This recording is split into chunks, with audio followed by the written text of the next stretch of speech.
সম্মানিত হাজিরিন, আল্লাহ পাক সুবহানাহু ওয়া তাআলা কুরআনুল কারীমের মধ্যে বলেন, ওয়ামা খালাকতুল জিন্না ওয়াল ইনসা ইল্লা লিয়াবুদুন, আমি মানুষ এবং জিনকে সৃষ্টি করেছি আমার ইবাদতের জন্য। লিয়ারিফুনের তাফসীর হচ্ছে লিয়াবুদুন, অর্থাৎ লিয়াবুদুন মানে লিয়ারিফুন, মানে আল্লাহ ইবাদত করা মানে আল্লাহর চিনা, আল্লাহকে চেনার জন্য, আল্লাহকে জানার জন্য, আল্লাহর ইবাদত করার জন্য আল্লাহ পাক আমাদেরকে এবং জিনদেরকে সৃষ্টি করেছেন। হে নামাজি মুমিন বন্ধুগণ, জেনে রাখুন নিশ্চয়ই নিশ্চয়ই নিশ্চয়ই নামাজ হলো নির্দিষ্ট একটি ইবাদত, যা নির্দিষ্ট শর্ত পবিত্রতা অর্জন করা, নির্দিষ্ট শর্ত কিবলামুখী হওয়া, নিয়াত করা, নির্দিষ্ট রুকন কিরাত রুকু সেজদার মাধ্যমে নামাজ আদায় করা, আল্লাহকে সন্তুষ্টি করার জন্য নামাজ আদায় করা। সম্মানিত মুসল্লিন একরাম, 5 ওয়াক্ত নামাজ প্রত্যেক জ্ঞানবান প্রাপ্ত বয়স্ক পুরুষ ও মহিলা মুসলমানদের উপর ফরজে আইন। নামাজ পড়তেই হবে, এর কোনো ছাড় নাই, এর কোনো ক্ষমা নাই। এতে অস্বীকারীরা হবে কাফের, এবং যারা ত্যাগ করে নামাজ ছেড়ে দেয় তারা হবে ফাসিক এবং পথভ্রষ্ট। নামাজ ইসলামের রুকন সমূহের দ্বিতীয় রুকন, আর এটা ইসলামের এমন একটি স্তম্ভ যার উপর দিন প্রতিষ্ঠিত থাকে। ইসলামে নামাজ হলো দেহের সাথে মাথার নেই। যেমনিভাবে মাথা আলাদা হয়ে গেলে, বিচ্ছিন্ন হয়ে গেলে দেহের আর জীবন প্রাণ থাকে না। এই জন্য একটা ইমানদার কলমা পড়ার পরই তার নামাজ হলো সর্বশ্রেষ্ঠ ইবাদত। ইসলামের 5টি স্তম্ভ রয়েছে। আন ইবনে ওমর রাদিয়াল্লাহু তাআলা আনহু قال قال رسول الله صلى الله عليه وسلم بني الإسلام على 5: শাহাদাতি আল্লাহ ইলাহা ইল্লাল্লাহ ওয়া আন্না মুহাম্মাদার রাসূলুল্লাহ ওয়া ইকামুস সালাহ ওয়া ইতাই যাকাত ওয়াল হজ্জ ওয়া সামি রমাদান। ইসলামের 5টি স্তম্ভের উপর ইসলাম দাঁড়ানো আছে। একটি তাঁবুতে 5টি খুঁটি লাগে, 4 কোণা 4টা, মাঝখানে একটা তাঁবু সিস্টেম। যেটা ইসলামের 5টা খুঁটির মধ্যে একটা খুঁটি যদি না থাকে তাহলে ইসলামে আপনি থাকতে পারলেন না। ইসলামের খুঁটি হলো 5টা, বেনা হলো 5টা, স্তম্ভ হলো 5টা, ইসলামের ফিলার হলো 5টা। তার মধ্যে কলমার পরে হলো নামাজ হলো অন্যতম স্তম্ভ বা খুঁটি। এখন নামাজ আমরা কিভাবে আদায় করব, কোন সময় আদায় করব, এই সম্পর্কে আল্লাহ পাক কি বলেন? আল্লাহ পাক বলেন, فَإِذَا قَضَيْتُمُ الصَّلَاةَ فَاذْكُرُوا اللَّهَ قِيَامًا وَقُعُودًا وَعَلَى جُنُوبِكُمْ فَإِذَا اطْمَأْنَنْتُمْ فَأَقِيمُوا الصَّلَاةَ إِنَّ الصَّلَاةَ كَانَتْ عَلَى الْمُؤْمِنِينَ كِتَابًا مَوْقُوتًا। আল্লাহ পাক বলেন, অতঃপর যখন তোমরা সালাত পূর্ণ করবে তখন দাঁড়ানো অবস্থায় সালাত আদায় করো। না পারলে বৈশা, দাঁড়াইতে না পারলে বৈশা নামাজ আদায় করো। যদি বৈশা নামাজ না পারো তাহলে শুয়া অবস্থায় আল্লাহর স্মরণ করবে, শুয়া নামাজ পড়বে। অতঃপর যখন নিশ্চিন্ত হবে যে তখন সালাতের পূর্বের নিয়মে কায়েম করবে। নিশ্চয় সালাত মুমিনদের উপরে নির্দিষ্ট সময় আদায় করা ফরজ। অর্থাৎ সালাতের সিস্টেম সবসময় একরকমই। এরকম না যে আজকে বাইতুল মুকাররম ইমাম সাহেব বলছে প্রতি রাকাতে 2টা রুকু দিতে হবে, এরকম না। বা আজকে কাবা শরীফ ইমাম সাহেব বলছে প্রতি রাকাতে 3টা সেজদা দেওয়া লাগবে, এরকম না। নিয়ম পূর্ব থেকেই আল্লাহ রাসূল যে নিয়ম করে দিয়েছেন, এই নিয়মের মধ্যে নামাজ কিয়ামত পর্যন্ত চলবে। তবে দাঁড়ায়া না পারলে বৈশা না পারলে শুয়া নামাজ আদায় করা, আর নির্দিষ্ট সময়ে নামাজ আদায় করা হলো ফরজ। এখন কত বছর হলে আপনি নামাজ আদায় করবেন, কত বছর বয়স লাগবে? আমর ইবনে শুআইব রাদিয়াল্লাহু তাআলা থেকে বর্ণিত, তিনি বলেন, রাসূল পাক সাল্লাল্লাহু আলাইহি ওয়াসাল্লাম বলেছেন, যখন তোমার সন্তানদের বয়স 7 বছরে পৌঁছবে তখন তাদেরকে সালাত আদায়ের জন্য নির্দেশ দাও। তাহলে 7 বছর বয়সেই নামাজ আদায়ের নির্দেশ দাও। এটা আল্লাহ পাকের বন্দর নির্দেশ। আল্লাহ পাকের বন্দর নির্দেশ হলো যে 7 বছর হলেই নামাজের জন্য নির্দেশ দাও। আর সালাত আদায়ের জন্য 7 বছরতে নির্দেশ দিলাম, তাদের শাস্তি দিবে যদি 10 বছর হয়ে যায় কিন্তু সে নামাজ পড়ে না। চিন্তা করছেন না বিষয়টা? যদি 10 বছর হয়ে যায়, যদি এই বাচ্চা নামাজ না পড়ে তাহলে তাকে শাস্তি দাও। তাই আপনার বাচ্চার 10 বছর হইলে আপনি নামাজে দাঁড়া করাননি, শাস্তি দেননি, না নিজেই পড়েন না, কোনটা একটু খেয়াল করলেই তো ধরা পড়ে যাবে। আল্লাহ রাসূল বলেন, 10 বছর হলে তখন তার ঘুমের স্থান আলাদা করে দাও এবং নামাজের জন্য তাকে শাস্তি প্রদান করো। সম্মানিত মুসল্লিনে কেরাম, যায়েদ বিন খালিদ আল জুহানি রাদিয়াল্লাহু তাআলা থেকে বর্ণিত, তিনি বলেন রাসূল পাক সাল্লাল্লাহু আলাইহি সাল্লাম বলেছেন, যে ব্যক্তি 2 রাকাত সালাত আদায় করেছে তার এতে ভুল হয় নাই, আল্লাহ পাক তার অতীত জীবনের সমস্ত সগীরা গুনাহকে মাফ করে দিয়েছেন। সুবহানাল্লাহ। 2 রাকাত নামাজ, যে ব্যক্তি 2 রাকাত নামাজ আদায় করলো, যে নামাজের মধ্যে কোনো ভুল নাই, তাহলে আল্লাহ পাক তার অতীতের সব গুনাহ মাফ করে দেন। তাহলে আমাদের নামাজের মধ্যে সূরা কেরাত ঠিক আছে কিনা, সুবহান রাব্বিল আযীম, সুবহান রাব্বিল আলা ঠিক আছে কিনা, আত্তাহিয়াতু দুরূদ শরীফ দোয়া মাসুরা ঠিক আছে কিনা, সুবহানাকা আল্লাহুম্মা বিহামদিকা ঠিক আছে কিনা, আল্লাহু আকবার সামিআল্লাহু লিমান হামিদা রাব্বানা লাকাল হামদ ঠিক আছে কিনা, তাহলে খেয়াল রেখে নামাজ আদায় করতে হবে। তো যে ব্যক্তি সম্পূর্ণ ভালোভাবে নামাজ 2 রাকাত আদায় করবে, আল্লাহ রাসূল বলেন তার অতীত জীবনের গুনাহ আল্লাহ পাক ক্ষমা করে দিবেন। সুবহানাল্লাহ। কোন ইবাদত আল্লাহর কাছে সর্বশ্রেষ্ঠ এবং পছন্দনীয়? কোন ইবাদত? হজ, যাকাত, দান খয়রাত, রোজা, নামাজ, কোনটা? আল্লাহ রাসূল সাল্লাল্লাহু আলাইহি সাল্লাম এই সম্পর্কে হাদিসের মধ্যে আসছে যে আব্দুল্লাহ ইবনে মাসউদ রাদিয়াল্লাহু তাআলা থেকে বর্ণিত, তিনি বলেন প্রিয় নবী সাল্লাল্লাহু আলাইহি সাল্লামকে জিজ্ঞাসা করলাম, কোন আমল আল্লাহর কাছে সবচেয়ে বেশি প্রিয়?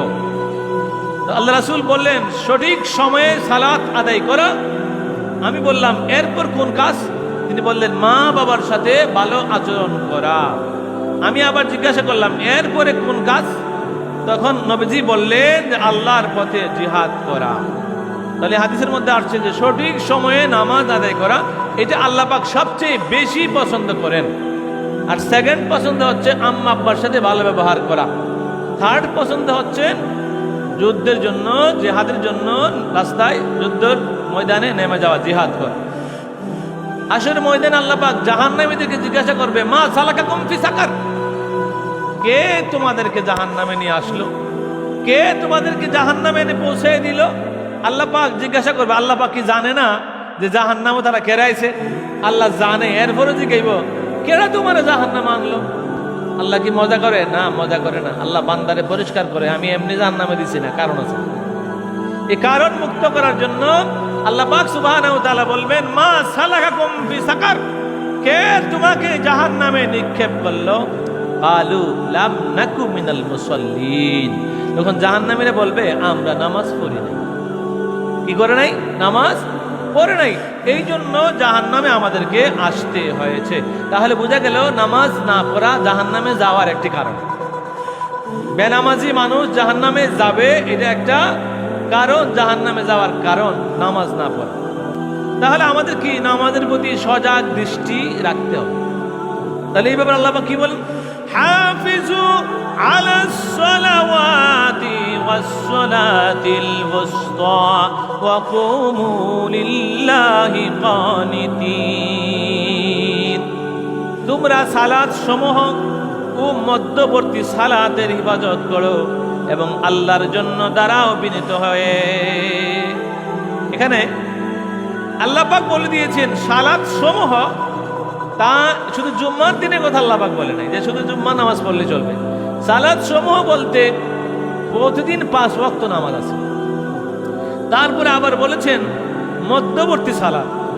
মধ্যবর্তী সালাত বলতে রাতের মধ্যবর্তী সালাত হলো তাহাজ্জুদ সালাত। আবার ফজর থেকে জোহরের মধ্যবর্তী 2 সালাত আছে, একটা হলো ইশরাক আর একটা হলো চাঁদ। মাগরিব থেকে আসার একটা মধ্যবর্তী সালাত আছে, এটা হলো সালাতুল আওয়াবিন। আছে না নাই? আছে। তাহলে অনেক নামাজই আছে। সমস্ত নামাজের প্রতি সজাগ দৃষ্টি রাখার জন্য আল্লাহ পাকের নির্দেশ আল্লাহ পাক বলেছেন। রাখলে লাভ কি? সজাগ দৃষ্টি রাখলে কোনো লাভ তো নিশ্চয়ই আছে। লাভটা হচ্ছে ওয়াল্লাযীনা হুম আলা সালাওয়াতিহিম ইউহাফিজুন উলাইকা হুমুল ওয়ারিসুন আল্লাযীনা ইয়ারিসুনাল ফিরদাউসা হুম ফিহা খালিদুন। আল্লাহ পাক বলেন, যারা নিজেদের সালাত সমূহ হিফাজত করলো, সালাতের প্রতি সুদৃষ্টি রাখলো, সজাগ থাকলো, তারাই হবে ওয়ারিস। কোন ওয়ারিস? জান্নাতুল ফেরদাউসের ওয়ারিস হবে। জান্নাতুল ফেরদাউসের ওয়ারিস মানে জান্নাতুল ফেরদাউসের মালিক হবে। জান্নাতুল ফেরদাউসে যাবে, তারা সেখানে ফিহা খালিদুন, সেখানে স্থায়ীভাবে আজীবন, যেখানে কোনো মৃত্যু নাই, আবাদান আবাদা জান্নাতের মধ্যে বসবাস করবে যারা সালাতের মধ্যে মনোনিবেশ হবে। যারা সালাতের মধ্যে মনোনিবেশ হবে তাদের জন্য রয়েছে জান্নাতুল ফেরদাউস। তাহলে তার উল্টাটা কি? যারা সালাতে মনোনিবেশ হবে না তাদের জন্য রয়েছে জাহান্নাম। মুমিন কারা? الذين يؤمنون بالغيب ويقيمون الصلاة ومما رزقناهم ينفقون। কুরআন শরীফের প্রথম পৃষ্ঠায় আল্লাহ পাক বলতেছেন, তারা ঈমানদার যারা গায়েবের প্রতি ঈমান রাখে, অদৃশ্যের প্রতি ঈমান রাখে, সালাত কায়েম করে এবং আমি আল্লাহ তাদেরকে যে রিজিক দিয়েছি তা থেকে সে ব্যয় করে।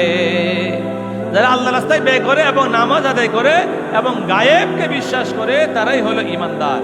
ইন্নামাল মুমিনুনা আল্লাযীনা ইযা যুকিরাল্লাহু ওয়াজিলাত কুলুবুহুম ওয়া ইযা তুলিয়াত আলাইহিম আয়াতুহু যাদাতুহুম ঈমানান ওয়া আলা রাব্বিহিম ইয়াতাওয়াক্কালুন। الذين يقيمون الصلاة ومما رزقناهم ينفقون أولئك هم المؤمنون حقا لهم درجات عند ربهم ومغفرة ورزق كريم। মুমিনদের সালাতের প্রতি সজাগ দৃষ্টি রাখবে। তো মুমিন কারা? মুমিনরা হলো ওই সকল ব্যক্তি যখন আল্লাহ পাকের জিকির তার সামনে হয় তখন তার ফজিলাত মানে জালজালা মানে ভূমিকম্প, কম্পন শুরু হয়। কুলুবিহিম, তার কুলবের মধ্যে, তার অন্তরের মধ্যে কি হয়? কম্পন শুরু হয় যদি আল্লাহর জিকির কোনো মুমিনের সামনে করা হয়। আর যখন কোরআনের তেলাওয়াত করা হয় তখন তার ইমানি জজবাটা বেড়ে যায় এবং সবসময় ওই ব্যক্তিটা আল্লাহ পাকের উপরে তাওয়াক্কুল থাকে। তারাই ইমানদার মুমিন। আল্লাযীনা ইয়াকিমুনাস সালাতা, এবং তারা নামাজ প্রতিষ্ঠা করে, নামাজ কায়েম করে। ওয়া মিম্মা রাযাকনাহুম ইউনফিকুন, এবং তারা আল্লাহর দেওয়ার দিক থেকে আল্লাহ রাস্তায় দান করে, ব্যয় করে। উলাইকা হুমুল মুমিনুনা হাক্কা, তারাই হলো সঠিক মুমিন, প্রকৃত মুমিন। লাহুম, তাদের জন্য দারাজাতুন ইনদা রাব্বিহিম ওয়া মাগফিরাতুন ওয়া রিজকুন কারীম, তাদের জন্য আল্লাহর দরবারে উচ্চ সম্মান, উচ্চ মর্যাদা রয়েছে এবং ক্ষমা রয়েছে এবং পর্যাপ্ত বিগাইর হিসাব রিজিকের ব্যবস্থা রয়েছে। সুবহানাল্লাহ।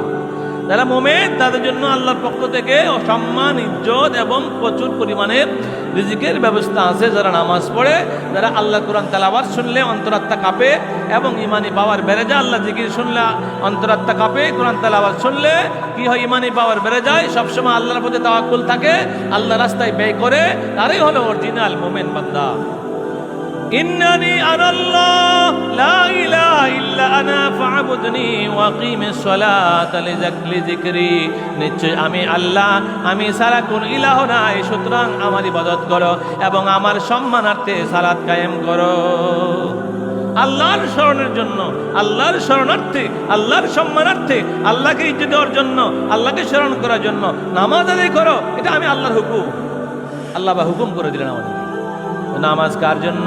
কুল ইন্না সলাতি ওয়া নুসুকি ওয়া মাহইয়ায়া ওয়া মামাতি লিল্লাহি রাব্বিল আলামিন, নিশ্চয় আমার নামাজ, আমার কুরবানি, আমার জীবন, আমার মৃত্যু শুধু আল্লাহ পাকের জন্য। নামাজ পড়ি আল্লাহর জন্য, কুরবানি করি আল্লাহর জন্য, আমার জীবন, আমার মরণ সবকিছু আমার আল্লাহর জন্য, যিনি সকল সৃষ্টির রব, সবকিছু সৃষ্টি করেছেন আল্লাহ পাক। ওনার জন্য তো আমরা নামাজ, রোজা, হজ, যাকাত ইত্যাদি করছি। الذين إذا ذكر الله وجلت قلوبهم والصابرين على ما أصابهم ومقيم الصلاة ومما رزقناهم ينفقون, যাদের কাছে আল্লাহর কথা উল্লেখ করা হলে তাদের অন্তর কেঁপে ওঠে, যারা তাদের বিপদে আপদে ধৈর্য ধারণ করে, যারা সালাত কায়েম করে এবং আমি তাদেরকে রিজিক দিয়েছি তা থেকে ব্যয় করে, তারাই হলো আল্লাহ পাকের প্রিয় মুমিন বান্দা। নামাজি ব্যক্তির ক্ষমার প্রতিশ্রুতি। নামাজি ব্যক্তিকে ক্ষমা করে দেওয়া হবে। আল্লাহ রাসূল বলতেছেন যে মহান আল্লাহ 5 ওয়াক্ত সালাত ফরজ করেছেন। যে ব্যক্তি উত্তম রূপে উযু করে, নির্ধারিত সময়ে উত্তম রূপে রুকু করে, পরিপূর্ণ মনোযোগ সহকারে সালাত আদায় করে, তাকে ক্ষমা করার জন্য আল্লাহ পাক প্রতিশ্রুতিবদ্ধ। আর যে ব্যক্তি এরূপ করবে না তার জন্য আল্লাহর পক্ষ থেকে কোনো প্রতিশ্রুতি নাই তিনি ইচ্ছা করলে ক্ষমা করতে পারেন অথবা শাস্তিও দিতে পারেন। তাহলে এই কথাটার মধ্যে পরিষ্কার বোঝা গেল যে নামাজ ঠিকভাবে আদায় করলে আল্লাহ ক্ষমা করে দিব। নবীজি বলছেন এটা আল্লাহর প্রতিশ্রুতি, ওয়াদা। আর যদি কেউ নামাজ ঠিকভাবে আদায় না করে তাহলে আল্লাহ মন চাইলে মাফ করতেও পারে, শাস্তিও দিতে পারে, এটা আল্লাহর ইচ্ছা। আল্লাহ তাআলা বান্দার উপর 5 ওয়াক্ত নামাজ ফরজ করেছেন। যেই ব্যক্তি 5 ওয়াক্ত সালাত আদায় করবে, এগুলোর মধ্যে কোনো সালাত হালকা জ্ঞানে ছেড়ে দিবে না, তুচ্ছ করে পড়তাম না, এরকম আছে না, যা তুমি যা দেখা যাক পরে পড়ো, এরকম তুচ্ছ করে না নামাজকে। তার জন্য আল্লাহর ওয়াদা হলো যেই ব্যক্তি তুচ্ছ করে না, ঠিকভাবে নামাজ পড়ে, তুচ্ছ না কইরা নামাজকে সম্মান দে, তার জন্য ওয়াদা হলো আল্লাহকে তারা জান্নাত দিবে। আর তুচ্ছ করলে তো ইমানে থাকতো, তুচ্ছ করলে ইমানই থাকবে না। যে ব্যক্তি 5 ওয়াক্ত নামাজ আদায় করবে না, তার জন্য আল্লাহ কোনো ওয়াদা নেই। ইচ্ছা করলে শাস্তি দিয়ে দিবেন, ইচ্ছা করলে ক্ষমা করবেন, মনে চাইলে জান্নাত দিবেন, না চাইলে না দিবেন, আল্লাহ পাকের ইচ্ছা।